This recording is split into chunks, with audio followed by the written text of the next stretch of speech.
Asayiş olaylarını değerlendirmek üzere sizlerle birlikteyiz. Hepinize hayırlı günler diliyorum. Ramazanınızı kutluyorum. Ülkemize, milletimize hayırlara vesile olmasını temenni ediyorum öncelikle.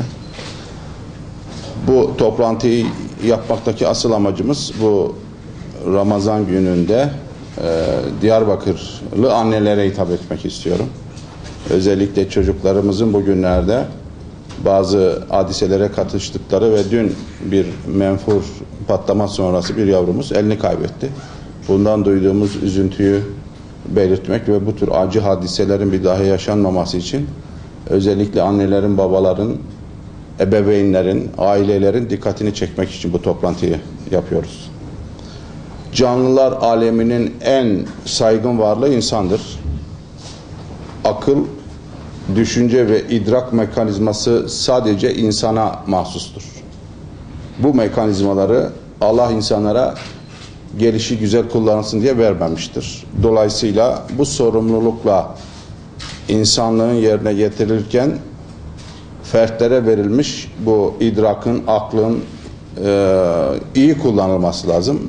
Bu sürecin bozulmaması gerekiyor. Bu sürecin bozulmaması için Diyarbakır halkının çok üst seviyede istekli olduğunun da altını çizmek istiyorum. Ama tabii ki her güzelliğin karşıtı vardır. O karşıtları minimize etmek ve bu süreci bozmamak için halkımızın bizimle birlikte, sizlerle birlikte, bu ülkeyi seven insanlarla birlikte el ele vererek bu coğrafyada geçmişte yaşanmış güzel günlere hep beraber yeniden ulaşmanın gayreti içerisindeyiz.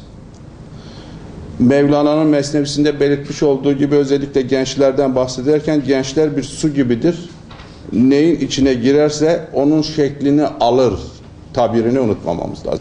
Bu tür menfur hadiselerde herhangi bir sıkıntıya girmemeleri, gelecekte onlardan maksimum derecede istifade edeceğimiz sorunlarla karşılaşmamaları için biraz aileleri, biraz yakınlarını, biraz büyüklerini ve halkımızı, özellikle kanaat önderlerimizi bu konuda biraz daha duyarlı olmaya davet ediyorum. İlimizin Fiskaya bölgesinde ve diğer yörelerinde EYP dediğimiz el yapımı saldırı türü bombalarla değişik zamanlarda patlamalar ve huzursuzluklar meydana gelmiş ve bu hadiselerde 36 kişi yakalanarak son aylarda meydana gelen bu hadiselere sebebiyet verdiğini tespit ettiği kuvvetlerimizin 36 şüpheli yakalanarak adli mercilere intikal ettirilmiş ve bu süre zarfında 47 adet kullanıma hazır Molotov kokteyli,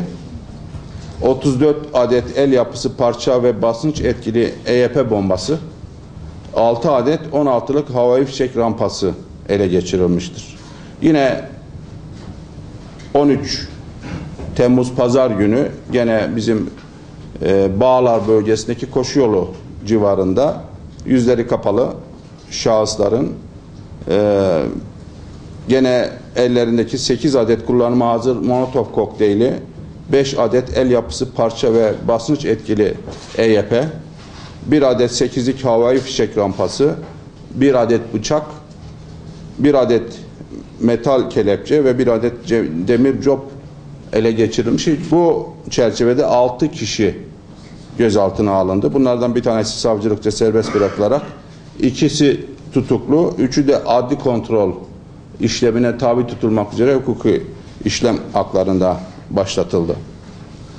Ve dün de dediğim gibi gene bizim Koşuyolu bölgesinde 5 gencimiz, çocuğumuz ki üçünün elinde bu el yapımı bombayı taşıdıkları herhangi bir saldırıda kullanmak üzere yürürken ellerinde patlaması sonucu bir çocuğumuzun eli koptu.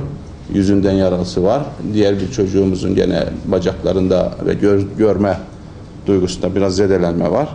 Diğer gençlerimizin hayat tehlikeleri yok. Tıbbi işlemleri yapılarak taburcu işlemleri sağlanmıştır. 2 çocuk da şu an Dicle Üniversitesi Tıp Fakültesi Hastanesi'ndeki tedavileri sürmektedir ki şunu da söyleyeyim, hayat tehlikeleri son aldığımız bilgilere göre şu an yoktur. Son aylarda bölgemizde halkımızın yapmış olduğumuz temaslarda bizden en çok talep ettikleri uyuşturucu ile mücadeleye ağırlık verilsin, fuhuşla mücadeleye ağırlık verilsin, hırsızlıkla mücadeleye ağırlık verilsin talebini her ziyaret ettiğim ortamda alıyorum. Hanlarda, kahvehanelerde, işte camilerde, meydanlarda, sokaklarda halkımızla karşılaştığımızda bizden istedikleri en önemli taleplerin başında bu ihtiyaçlar geliyor. İşte bunu da göz önünde bulundurularak son günlerde polis ve jandarma, özellikle jandarma kırsal bölgede yapılan operasyonlarla çok başarılı uyuşturucuya darbe indirilmiştir. Halen de bugün gene bir Lice ilçesindeki Duru Karakolu bölgesinde bir operasyon halen devam etmektedir.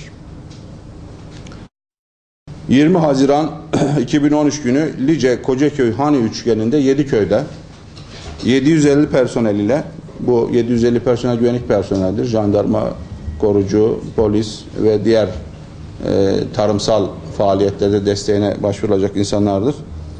230 dönümlük bir arazide 3.045.000 kök kenevir imha edilmiş.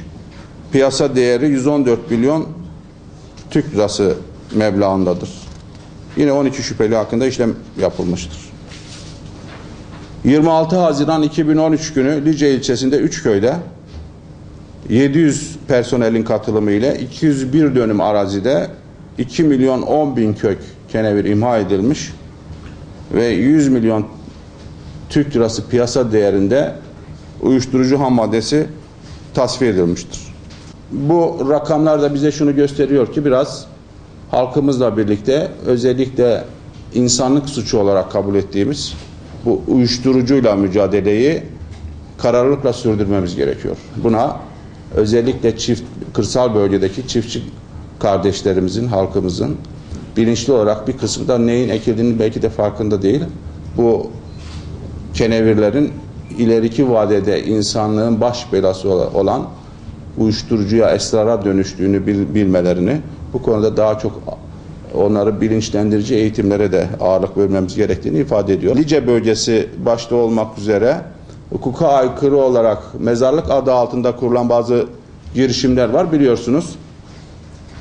Türkiye Cumhuriyeti hukuk kuralları içerisinde bir mezarlığın kurulması, köy kanunu, belediye kanunu, 1593 sayılı Umumi Fıssa Kanunu ve mezarlıklar hakkında kanun var. Bu kanunlar çerçevesinde bir mezarlığın nasıl kurulacağı tanzim edilmiştir. Bu çerçevede kurulmuş bir alan olmadıktan sonra, defin ruhsatı verilmedikten sonra gömü işlemi yapılamaz. Özellikle çözüm sürecini de olumsuz yönde etkileyecek provokatif davranışlara insanlarımızın dikkat etmesi gerekiyor. Tabii ki hukuk kuralları içerisinde mezarlıklarımız vardır. Bu mezarlıklar dolduğu takdirde bunların genişletilmesi, yenilerinin açılması mümkündür. Ama gelişi güzel, hukuka aykırı herhangi bir yere gömü yapılamaz. Bu suçtur. Bununla ilgili hem adli mercilerce adli işlem başlatılmıştır. İdari olarak da ilçe bazında kaymakamlığımız bir işlem başlattı. Ayrıca konunun bütün boyutuyla incelenmesi İçişleri Bakanlığımız ülke müfettişleri marifetiyle gerçekleşecektir. Ben bölgemizdeki huzur ortamının, sükun ortamının, hoşgörü ortamının devam etmekte olduğunu, halkımızın da kararlılıkla bunu istediğini görüyorum.